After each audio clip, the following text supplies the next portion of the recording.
La vida de Eric Liddell. Capítulo 11. Lee Mushi.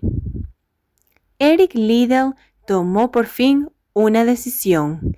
Iría a Xiaochang para trabajar con los campesinos y granjeros que habían sido privados de toda esperanza por las constantes luchas que habían tenido que soportar a su alrededor. Muchos profesores del colegio anglo-chino, amigos de Eric, pensaban que la junta directiva le había presionado para que tomara una decisión, pero Flo le conocía mejor.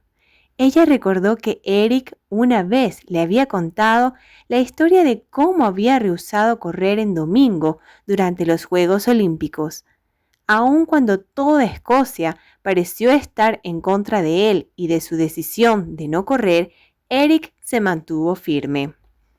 Era una persona de voz dulce y un poco tímido aún, pero no había forma de que la opinión ajena le obligara a hacer algo sin que él estuviera convencido o le detuviera de hacer lo que sentía que Dios le había llamado a cumplir.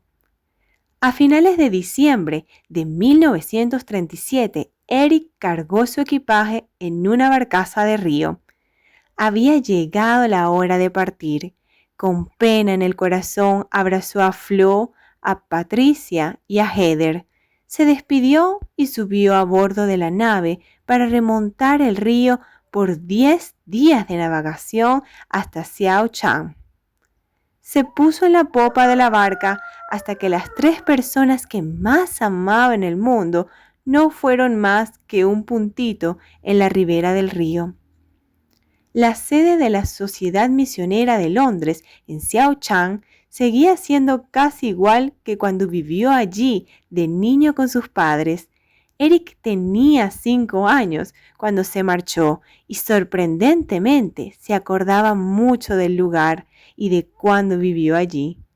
Cuando vio el ancho muro que rodeaba el recinto, recordó haber caminado por él y observado el campo interminable más allá de la aldea. Recordó la casa en que su familia había vivido y el campo contiguo en donde sus padres le habían permitido tener cabras. El letrero que decía Chung Wia Ai Chai, chinos y extranjeros en su hogar, aún se asomaba por encima de las puertas que daban acceso al recinto.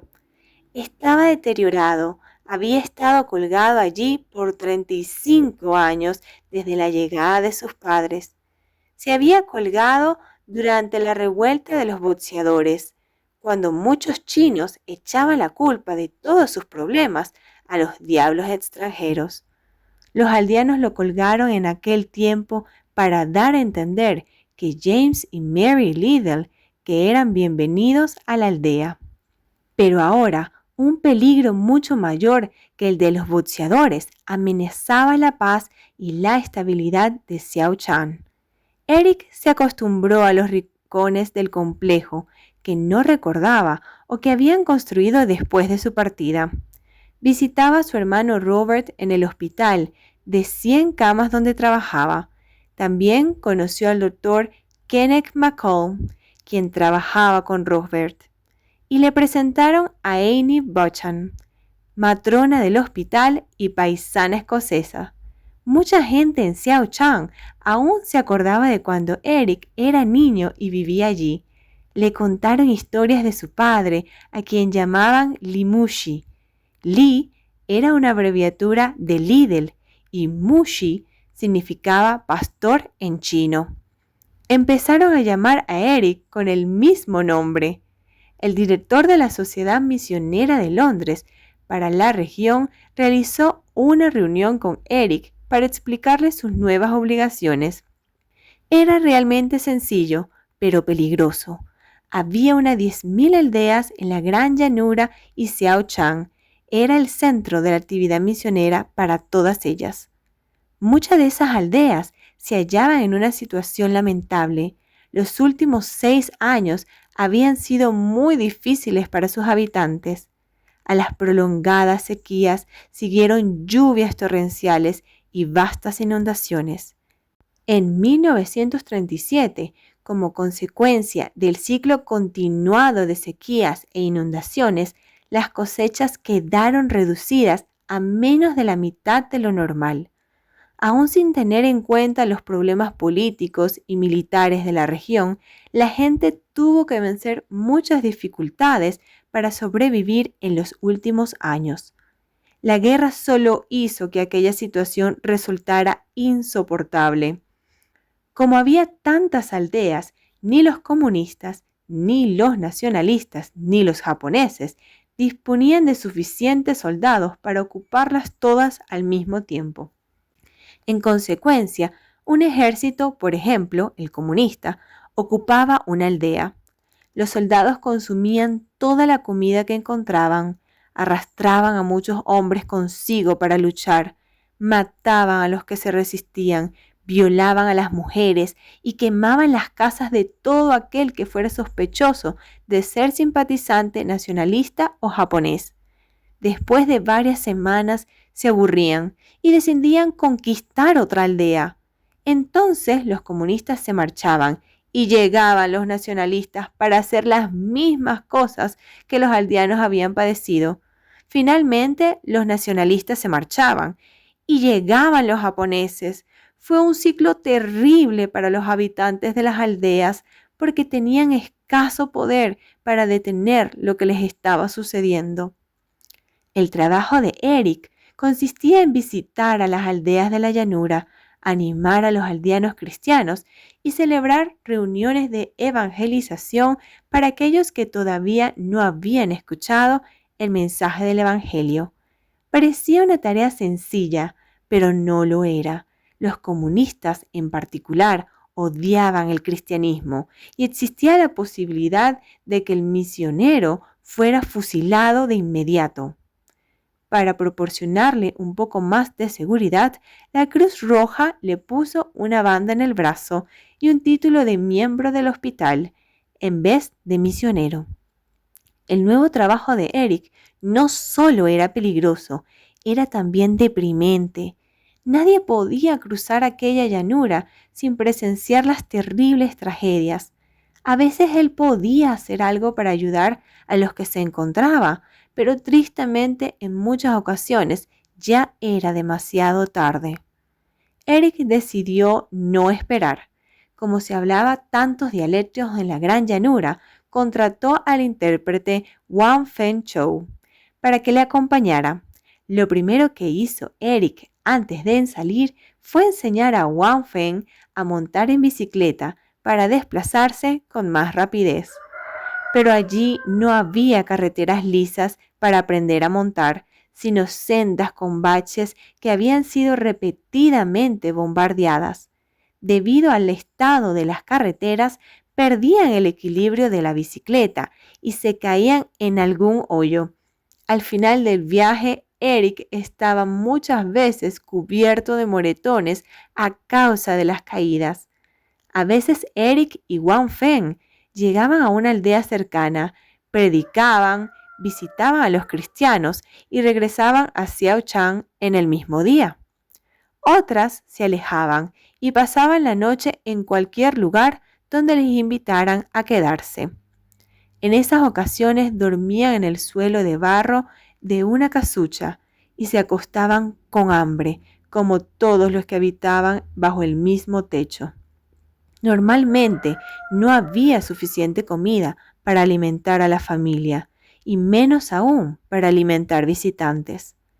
El débil parpadeo de una lámpara iluminaba un pequeño telar en un rincón del cuarto. Durante toda la noche, los miembros de la familia se turnaban para tejer algodón. Debido a que las cosechas habían decrecido tanto, la única manera con que conseguir unos centavos era confeccionar tejidos. Así pues, era muy importante para la familia mantener el telar funcionando las 24 horas del día. El traqueteo del telar era el ruido de fondo que acompañaba la meta familiar diaria de reunir suficiente comida para sobrevivir. Eric colaboraba estrechamente con el hospital. Como siempre, estaba fuera recorriendo la zona rural, pues sabía qué clase de lesiones padecía la gente que llegaba al hospital y de qué lugares procedían. Al conocer este tipo de heridas, ayudaba al hospital a responder mejor a las necesidades de la gente. Hasta la llegada de Eric, los médicos se habían mostrado reacios a ayudar a los soldados japoneses o comunistas heridos en el campo de batalla. Aunque el poder se les estaba yendo de las manos, todavía se reconocía que a los nacionalistas como el gobierno legítimo de China, y el hospital no quería ofender a las fuerzas nacionalistas atendiendo soldados de los bandos enemigos. Además, tanto los japoneses como los comunistas despreciaban y asesinaban a los cristianos. Poco a poco, sin embargo, el ejemplo de Eric empezó a cambiar esta renuencia de parte de los médicos. Eric ayudaba a todo aquel que lo necesitaba, sin tener en cuenta el bando de que luchaba. El personal del hospital le preguntaba cómo podía ayudar a los soldados japoneses cuando estaban matando a tantos chinos.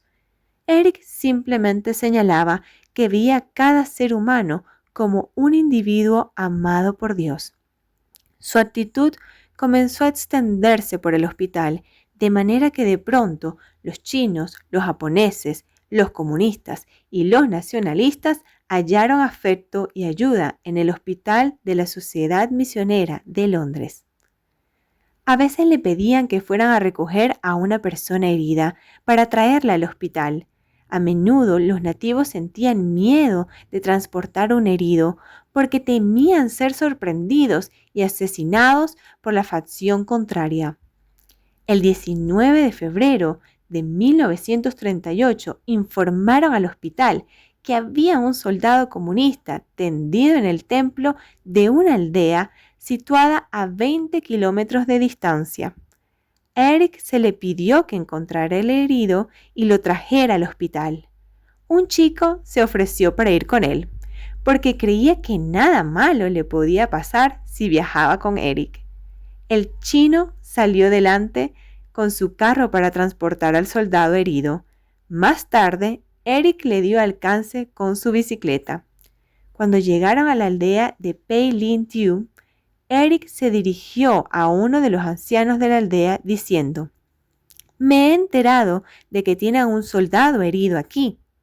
«Sí», replicó el anciano, «está en el templo. Sé que allí hace frío y hay humedad, pero no podíamos hacer más nada.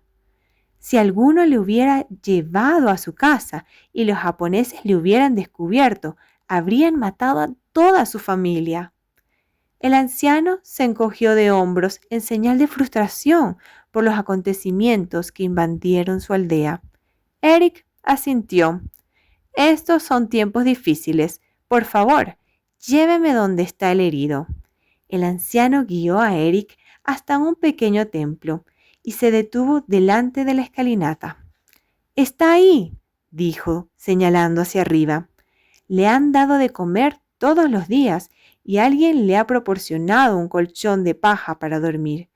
Ya lleva ahí 5 días, pero los japoneses están a solo 1 milla en una aldea próxima y no nos atrevemos a hacer nada más. Sería estúpido». El anciano se dio media vuelta y se marchó.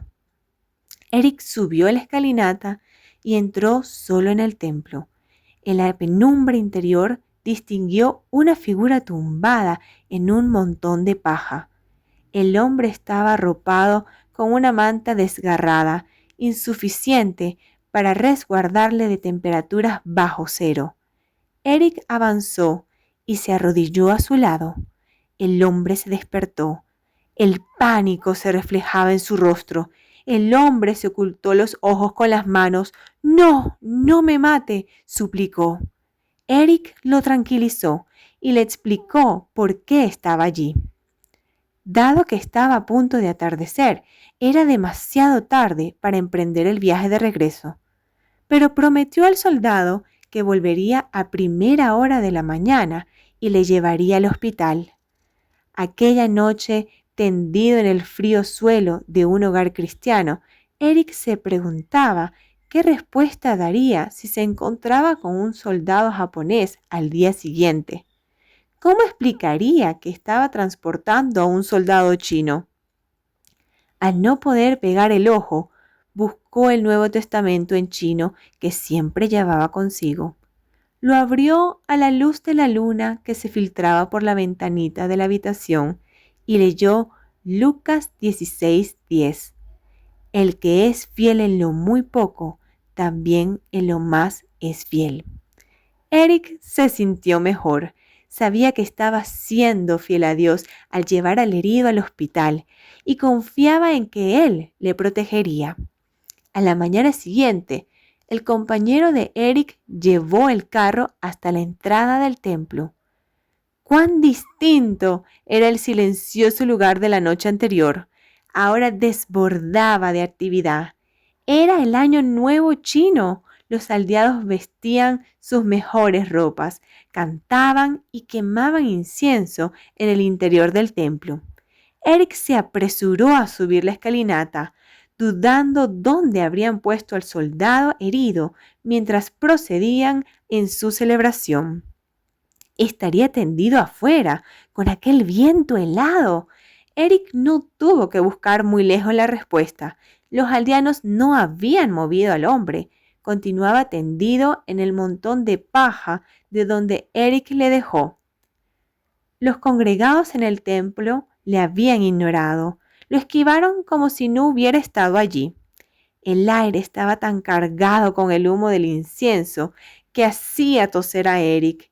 Este no era un lugar para un hombre débil y herido. Rápidamente ordenó a los presentes salir y apagar el incienso. Al verse sorprendidos, no supieron negarse y todos salieron. Eric les siguió. Todos miraban al rubio de ojos azules que le había hablado en su dialecto y les había ordenado salir. Eric levantó la mano y empezó a hablarles. Les dijo que era muy difícil para un enfermo respirar una atmósfera tan viciada. Les recitó algunos versículos de la Biblia para informarles que Dios no deseaba ofrendas quemadas, sino más bien que la gente fuera justa, misericordiosa y que caminara humildemente delante de Él. Luego, con su compañero de viaje, volvieron a entrar en el templo y sacaron al soldado herido. Lo colocaron sobre un carro y se fueron dirigiendo hacia el hospital. Eric iba en su bicicleta para asegurarse de que el herido fuera más cómodo.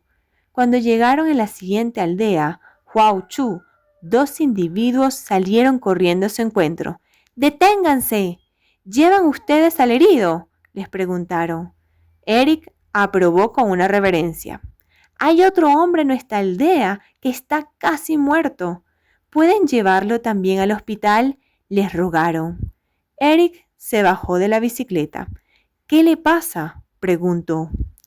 Sucedió la semana pasada, respondió el más alto de los hombres que le había interceptado.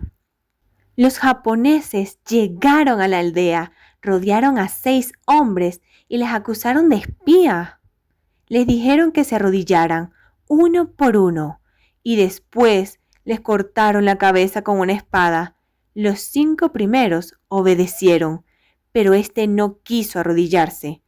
Un soldado japonés arremetió contra él, haciéndole un tajo en el cuello. El hombre cayó en el suelo.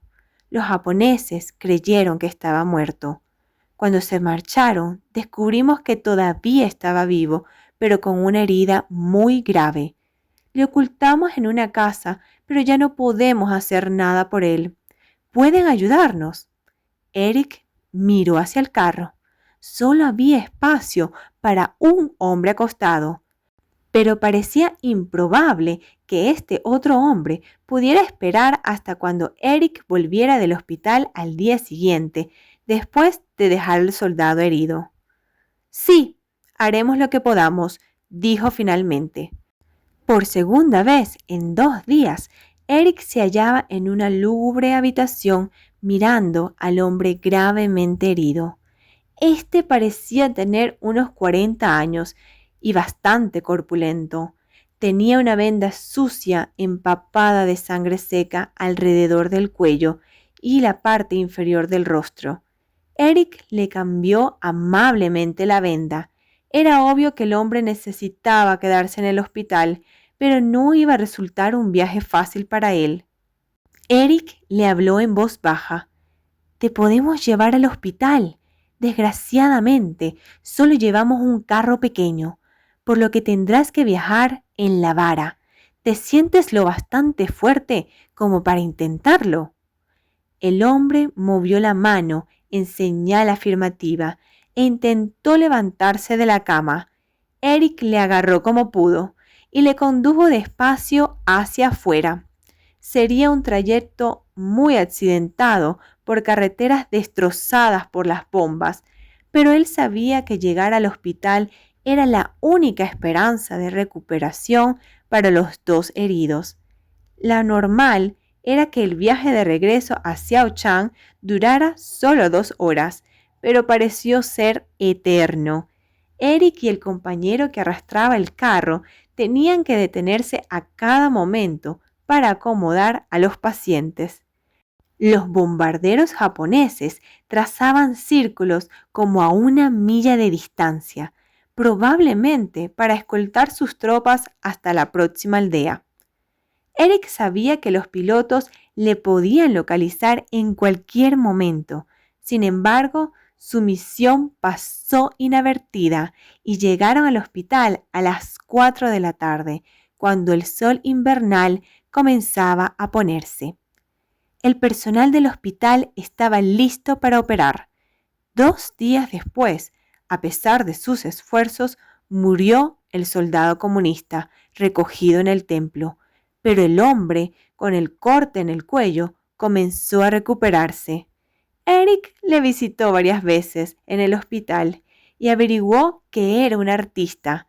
Entonces le consiguió papel y pinturas, y en las semanas que siguieron aquel hombre pintó hermosas flores, insistió en regalárselas a Eric. Las pinturas eran todo lo que podía ofrecer en agradecimiento a la persona que le había salvado la vida. Aunque Eric estaba agradecido por haber salvado la vida de un hombre, se sentía también un poco frustrado. Todos los días, por la gran llanura, la gente moría a causa de la contienda y de las duras condiciones que tenían que soportar. Eric se lamentaba de no poder hacer nada más. Deseaba que el conflicto cesara y que todo mejorara. No obstante, las cosas empeorarían en China antes de mejorar.